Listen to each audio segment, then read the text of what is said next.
नमस्ते, राधे राधे सभी प्यारे साथियों को। मैं आपका प्यारा साथी अखिलेश यादव में आप सभी का इस प्यारे से प्लेटफॉर्म पर फिर से एक बार स्वागत करता हूं। तो साथियों, इस क्लास में हम करने वाले हैं क्लास 12th केमिस्ट्री के फर्स्ट चैप्टर का लेक्चर नंबर 4। यानी कि इससे पहले हम 3 लेक्चर इस चैप्टर कर चुके हैं। यानी कि हमारा चैप्टर क्या था, विलियन क्या था, सॉल्यूशन चैप्टर के हम 3 लेक्चर इससे पहले कर चुके हैं। आज हम इस क्लास का चौथा लेक्चर है वो करने वाले हैं। तो साथियों, बिना टाइम वेस्ट किए हम अपनी क्लास को शुरू करते हैं। और जिस भी साथी ने हमारे चैनल को सब्सक्राइब नहीं किया है वह एक बार हमारे चैनल को सब्सक्राइब करके नोटिफिकेशन ऑन कर लें, जिससे कि आपको समय के साथ साथ आपको क्लास की नोटिफिकेशन टाइम के साथ मिलती रहे। तो साथियों, बिना टाइम वेस्ट किए हम अपनी क्लास को शुरू करते हैं। जैसा कि सबसे पहला लिखा हुआ है, अणु संख्यक गुणधर्म क्या होता है, इनकी कॉलिगेटिव प्रॉपर्टीज क्या होती है हम समझेंगे। यानी कि बिलियन के वह गुण, यानी कि बिलियन के वह गुणधर्म जो विलेय पदार्थ की मात्रा पर निर्भर करते हैं, उसकी प्रकृति पर निर्भर नहीं करते हैं, अणु संख्यक गुणधर्म कहलाते हैं। क्या कहलाते हैं? अणु संख्यक गुणधर्म यानी कॉलिगेटिव प्रॉपर्टीज कहलाते हैं। यह मुख्यतः 4 प्रकार के होते हैं। कितने प्रकार के? यहाँ पर 4 प्रकार के होते हैं। यानी देखेंगे हम यहाँ पर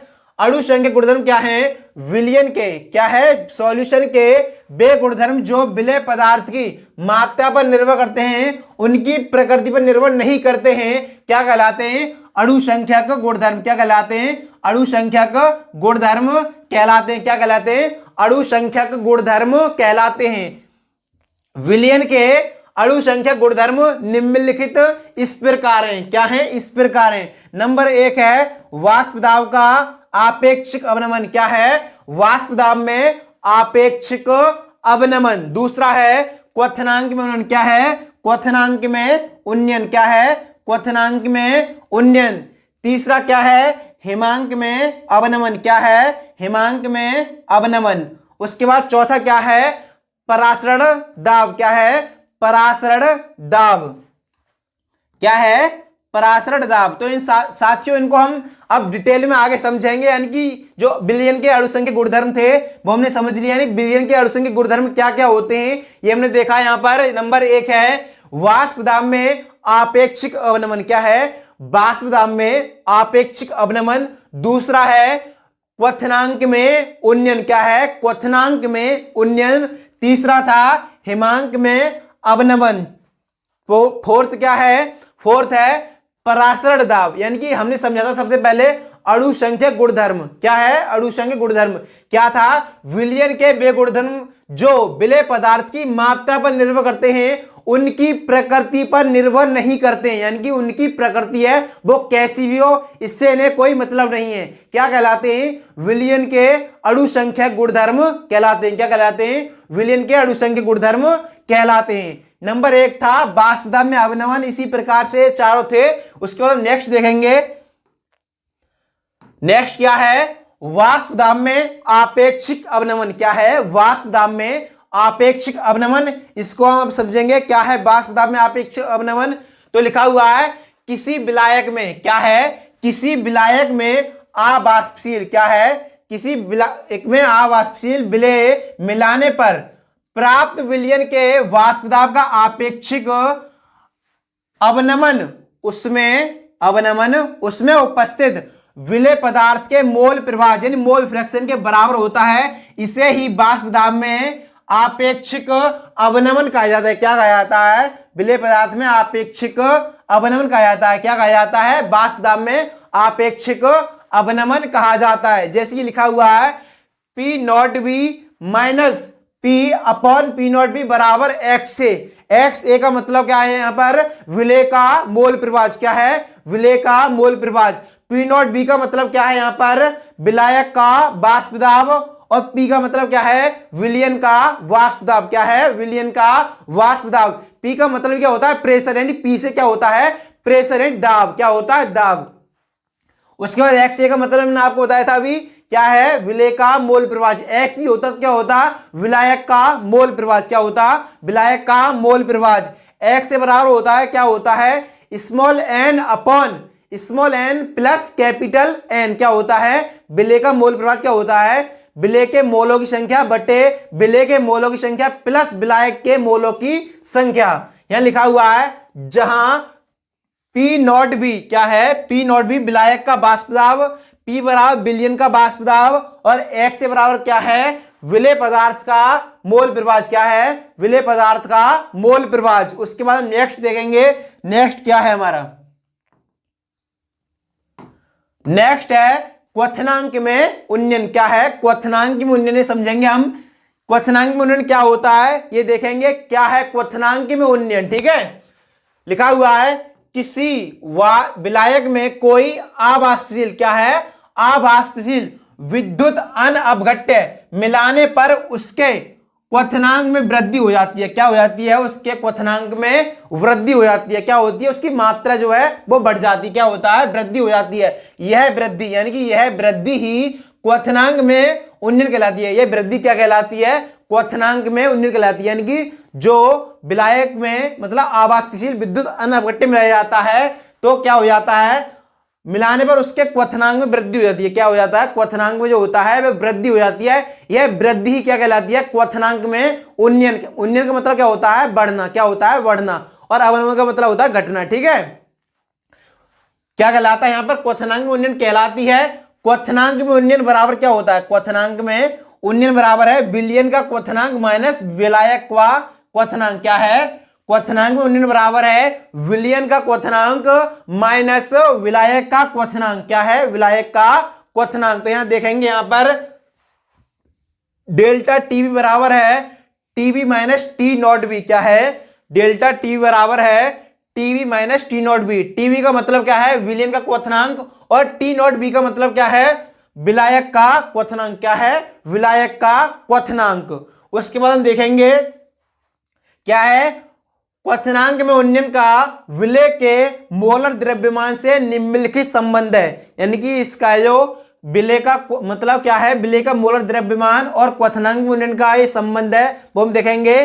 क्या है, डेल टीबी बराबर डेल्टा टी बराबर K B into 1000 into small W upon small M into capital W. क्या है, डेल्टा टीबी बराबर K B into 1000 into small W upon small M into capital W. क्या है, जहां है मतलब के बराबर क्या है, यहां पर क्या है, मोलल उन्नयन स्थिरांक, और स्मॉल डब्ल्यू का मतलब क्या है, स्मॉल डब्ल्यू का मतलब है यहां पर विलेय का द्रव्यमान या विलेय का भार। क्या है, विलेय का द्रव्यमान या विलेय का भार।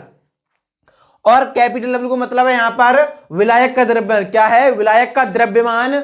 और स्मॉल एम का मतलब है विलेय का मोलर द्रव्यमान यानी विलेय का अणुभार। क्या होता है, विलेय का अणुभार। उसके बाद हम नेक्स्ट देखेंगे, नेक्स्ट क्या है हमारा, नेक्स्ट है मोलल उन्नयन स्थिरांक। क्या है, मोलल उन्नयन स्थिरांक। केबी का मतलब क्या है यहां पर हम समझेंगे। यहां लिखा हुआ है किसी विलायक, क्या है, किसी विलायक के 1000 ग्राम या 1 किलोग्राम में किसी अवाष्पशील विद्युत अनअपघट्य का 1 ग्राम। क्या है 1 ग्राम अणु मिलाने पर, क्या 1 ग्राम अणु मिलाने पर उसके क्वथनांक में जो उन्नयन होता है वह विलायक का मोलल उन्नयन स्थिरांक कहलाता है। क्या कहलाता है, मतलब किसी विलायक के 1000 ग्राम में किसी अवाष्पशील विद्युत अनअपघट्य को मिलाने पर क्या होता है, 1 ग्राम अणु मिलाने पर उसके क्वथनांक में जो उन्नयन होता है वह क्या कहलाता है, मोलल उन्नयन स्थिरांक कहलाता है। क्या कहलाता है, मोलल उन्नयन स्थिरांक कहलाता है। जैसे कि लिखा हुआ है इसे केवी से व्यक्त किया जाता है और इसका मात्रक क्या होता है, इसका मात्रक जो होता है वो होता है केल्विन किलोग्राम मोल इनवर्स। क्या है, केल्विन किलोग्राम मोल इनवर्स होता है। उसके बाद इसका सूत्र दे रखा है के बराबर होता है डेल्टा टीबी अपॉन मोललता। क्या होता है, डेल्टा टीबी मतलब के बराबर डेल्टा टीबी अपॉन मोललता। मोललता क्या होता है, मोलल्टी का सूत्र यहां लगा देंगे और ये मतलब ये पूरा वो करेंगे तो इसका सूत्र बनकर तैयार हो जाएगा। क्या बनकर तैयार होगा, सूत्र बनकर, जहां डेल्टा टीबी बराबर क्या है, क्वथनांक में उन्नयन। क्या है, क्वथनांक में उन्नयन, क्या है, क्वथनांक में उन्नयन। उसके बाद हम नेक्स्ट देखेंगे,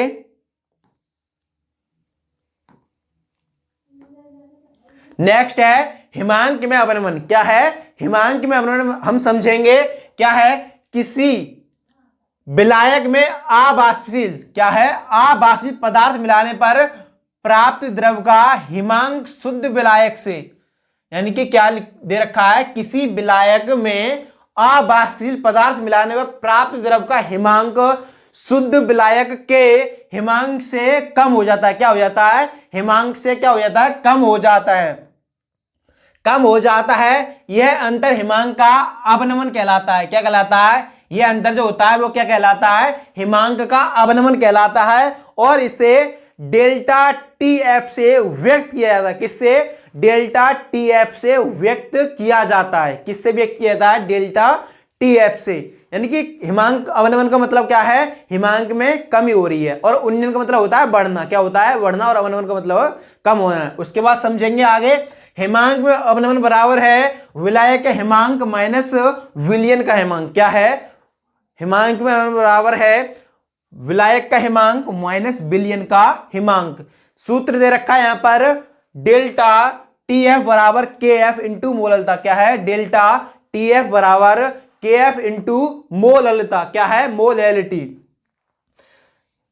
उसके बाद यहां पर मतलब हमने मोललता का सूत्र लगाया उसमें, और इसके बाद हमारा नया सूत्र बन के हुआ है इनकी डेल्टा टीएफ बराबर K F into 1000 into small W upon small M into capital W. क्या तैयार हुआ है, डेल्टा टीएफ बराबर K F into 1000 into small W upon small M into capital W. जहां क्या क्या दे रखा है, इसका मतलब क्या है, इसका हम समझेंगे यहां पर, जहां स्मॉल एम का मतलब है विलेय का मोलर द्रव्यमान। क्या है, विलेय का मोलर द्रव्यमान।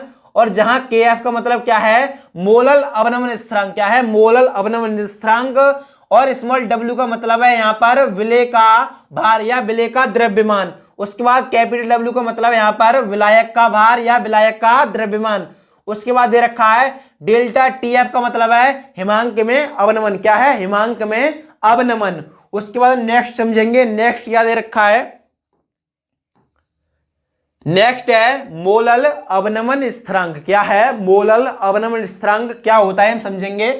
जब किसी, क्या है, जब किसी विलेय का 1 ग्राम अणुभार किसी विलायक के 1000 ग्राम या 1 किलोग्राम में घुला होता है, तो विलायक क्या होता है, तो विलायक में जो अवनमन होता है वह मोलल अवनमन स्थिरांक कहलाता है। क्या कहलाता है, मोलल अवनमन स्थिरांक क्या कहलाता है, क्या कहलाता है, मोलल अवनमन स्थिरांक कहलाता है। जैसे दे रखा है के एफ बराबर, क्या दे रखा है, के एफ बराबर small M into delta T F into capital W upon 1000 into small W. यानी कि ये क्या है, मोलल अवनमन स्थिरांक का सूत्र है। किसका सूत्र है, मोलल अवनमन स्थिरांक का सूत्र है। उसके बाद जहां दे रखा है, यानी कि स्मॉल एम का मतलब क्या है, विलेय का अणुभार। क्या है, विलेय का अणुभार। और स्मॉल डब्ल्यू का मतलब क्या है, स्मॉल डब्ल्यू का मतलब क्या है, विलेय का भार या विलेय का द्रव्यमान। क्या है, विलेय का भार या विलेय का द्रव्यमान। उसके बाद दे रखा है कैपिटल डब्ल्यू बराबर है विलायक का भार या विलायक का द्रव्यमान। क्या है, विलायक का भार या विलायक का द्रव्यमान। उसके बाद हम समझेंगे डेल्टा टीएफ बराबर हिमांक का अवनमन। क्या है, हिमांक का अवनमन। उसके बाद नेक्स्ट स्लाइड हमारी क्या दे रखा है, नेक्स्ट स्लाइड पर देखेंगे, नेक्स्ट दे रखा है पराशर दाब। क्या है, पराशर दाब। इसको हम समझेंगे पराशर दाब क्या होता है, उससे पहले समझेंगे पराशर क्या होता है। यानी पराशर दाब समझने से पहले हम समझेंगे पराशर क्या होता है। पराशर को समझने, यानी कि पराशर दाब को समझने से पहले पराशर के बारे में हमें जानकारी होनी चाहिए। यानी कि जब तक हमें पराशर के बारे में जानकारी नहीं होगी तब तक हम पराशर दाब को नहीं समझ सकते। तो समझेंगे क्या है पराशर, किसी दो, यानी किसी दो भिन्न सांद्रता वाले विलयनों को अर्धपारगम्य झिल्ली द्वारा पृथक करने पर विलायक, यानी कि किसी दो भिन्न सांद्रता, अलग अलग सांद्रता वाले, क्या है, अलग अलग सांद्रता वाले विलयनों को अर्धपारगम्य झिल्ली द्वारा पृथक करने पर विलयन के अणुओं का कम सांद्रता यानी कम सांद्रता वाले विलयन से अधिक सांद्रता वाले विलयन की ओर स्वतः प्रवाही क्या कहलाता है? परासरण कहलाता है। क्या कहलाता है?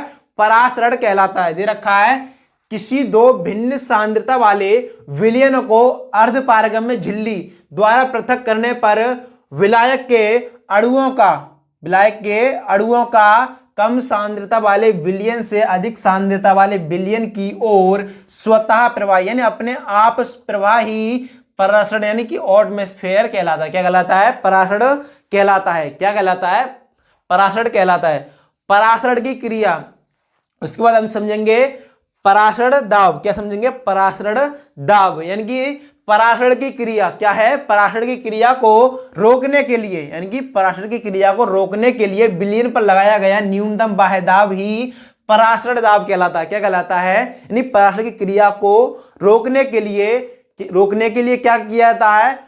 रोकने के लिए लगाया गया क्या है? लगाया गया न्यूनतम दाब ही परासरण दाब कहलाता है। क्या कहलाता है? परासरण दाब कहलाता है। क्या कहलाता है? परासरण दाब कहलाता है। अतः परासरण दाब विलायक एवं विलयन के वाष्प दाबों के अंतर के बराबर होता है। यानी कि परासरण दाब जो होता है विलायक एवं विलयन के वाष्प दाबों के अंतर के बराबर होता है। क्या होता है? उसके अंतर के बराबर होता है। दे रखा है यहां पर परासरण दाब बराबर क्या दे रखा है? विलायक का वाष्प दाब माइनस विलयन का वाष्प दाब। क्या है? परासरण दाब बराबर है विलायक का वाष्प दाब माइनस विलयन का वाष्प दाब। उसके बाद नेक्स्ट हम समझेंगे, थोड़ी देर रुकेंगे हम, मैं पानी पी लेता हूं।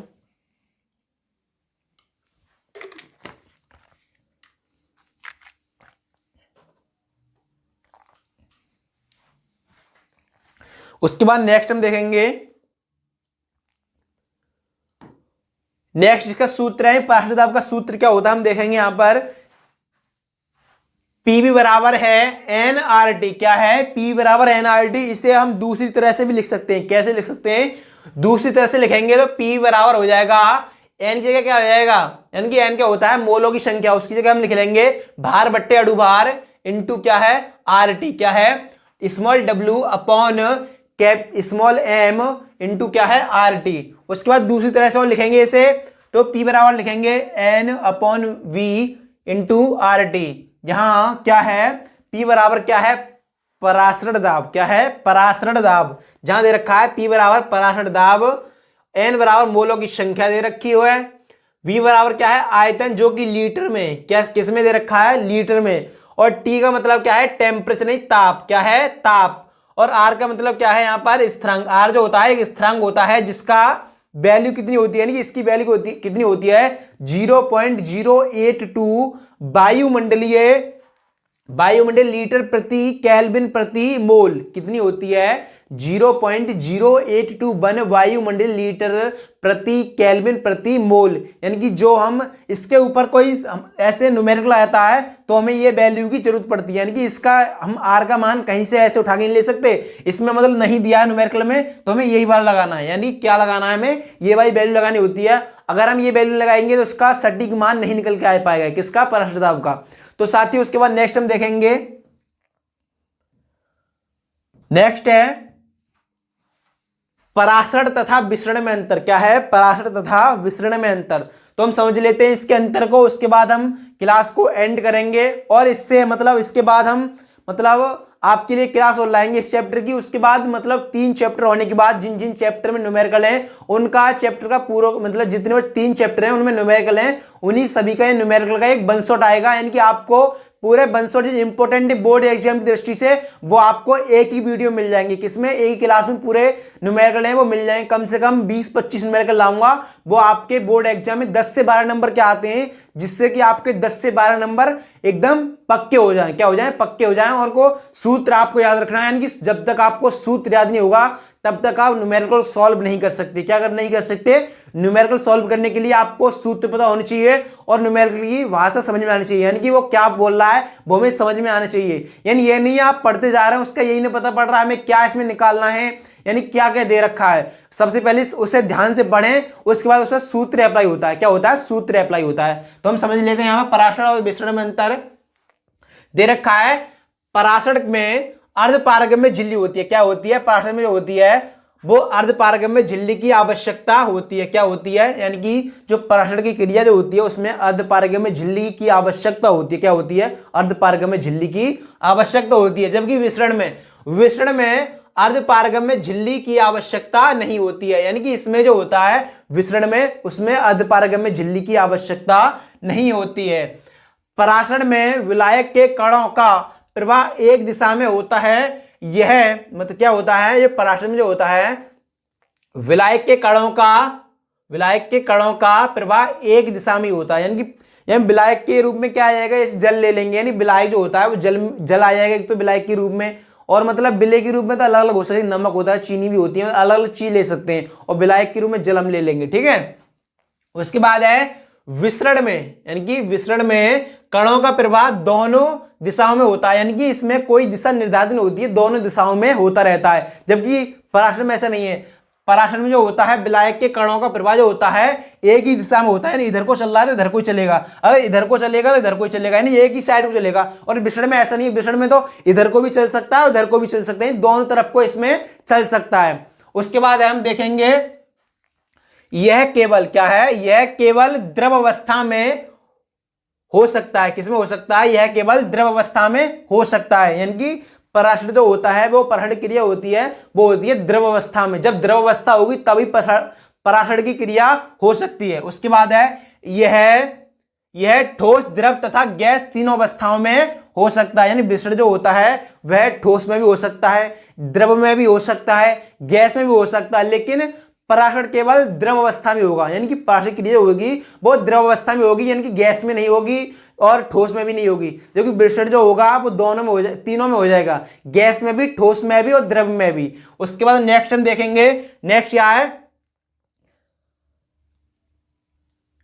कण कम सांद्रता से अधिक, यानी कण जो होते हैं कम सांद्रता से अधिक सांद्रण वाले विलयन की ओर जाते हैं। क्या होते हैं? यानी कि कण जो होते हैं कम सांद्रण से अधिक सांद्रण वाले विलयन की ओर जाते हैं। यानी कि इधर कम सांद्रण है और इधर ज्यादा सांद्रण है, तो कम सांद्रण से अधिक सांद्रण की तरफ जो कण होंगे वो फिल होंगे। क्या होंगे? यानी कण कम सांद्रण से अधिक सांद्रण वाले विलयन की ओर मतलब फिल होते हैं। क्या होते हैं? फिल होते हैं। उसके बाद इसका है कण अधिक सांद्रण से कम, यानी कि इधर है मतलब अधिक सांद्रण से कम में जा रहे हैं, और इधर क्या आ रहा था?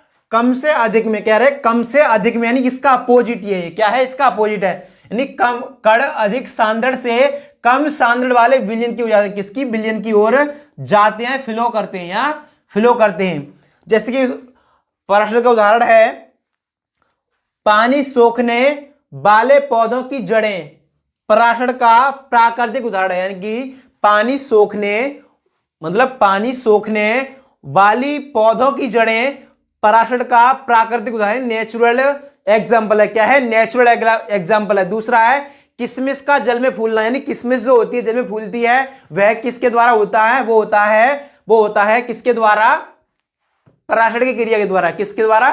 पराशर की क्रिया के द्वारा। जैसे कि चने जो होते हैं मतलब काले वाले चने होते हैं जिन्हें हम खाते हैं, वो भी उसमें भी पराशर क्रिया होती है। क्या होती है? फूल जाते हैं, यानी रात को हम भिगो के रख देते हैं तो क्या हो जाते हैं? सुबह तक फूल के मोटे हो जाते हैं थोड़े। यानी कि ये भी किसी में क्या क्रिया हो रही है? उसमें हो रही है पराशर। यानी कि जैसे कि मतलब अर्धपारगम्य झिल्ली होती है उनमें मतलब अंदर क्या चला जाता है? विलायक चला जाता है। क्या चला जाता है? विलायक चला जाता है। विलायक क्या है? जिस जल में डुबेंगे तो जल जो चला जाएगा उसकी अर्धपारगम्य झिल्ली को पार करके चला जाता है। उसके बाद हम नेक्स्ट देखेंगे, इसका उदाहरण है यानी विसरण का उदाहरण, इत्र की गंध। क्या है? विसरण में इत्र की गंध विसरण के कारण फैलती है। यानी इत्र की जो गंध होती है वो किसके कारण फैलती है? वो फैलती है किसके कारण? वो फैलती है किसके कारण फैलती है? वो विसरण के कारण फैलती है। किसके? विसरण के कारण। यानी कि जब इत्र की गंध, यानी कि जो इत्र परफ्यूम होती है यानी सेंट जो होती है उसको हम किस मतलब अपने कपड़ों में लगाते हैं, वो उनकी गंध जो होती है वो पूरे मतलब जहां पे भी हम खड़े रहेंगे वहां सब तरफ फैल सकती है। यानी इसकी कोई दिशा होगी, लेकिन विसरण जो होता है वो उसकी कोई दिशा नहीं, मतलब किसी भी दिशा में फ्लो हो सकता है। लेकिन जो पराशर है वो मतलब एक ही दिशा में होगा, यानी कि एक ही दिशा में जो होता है पराशर क्रिया होती है। उसके बाद दे रखा है दूसरा इसका उदाहरण, अगरबत्ती की सुगंध का फैलना, यानी कि अगरबत्ती की सुगंध होती है वो भी किसी भी दिशा में फैल सकती है, यानी इस जो होती है मतलब एक दिशा में नहीं ठहरती, यानी अलग अलग दिशाओं में ये फैल सकती है। इसीलिए ये किसके उदाहरण में आती है, विसरण के में, किसके में, विसरण में। उसके बाद नेक्स्ट हम देखेंगे, नेक्स्ट आज के लिए बस इतना ही था हमारा, यानी कि इसमें लिखा हुआ है कमेंट योर फीडबैक, यानी कि आपको आज की क्लास कैसी लगी ये फीडबैक जरूर दें। तो साथियों आज के लिए बस इतना ही, मिलते हैं नेक्स्ट क्लास में, तब तक के लिए सभी प्यारे साथियों को जय हिंद।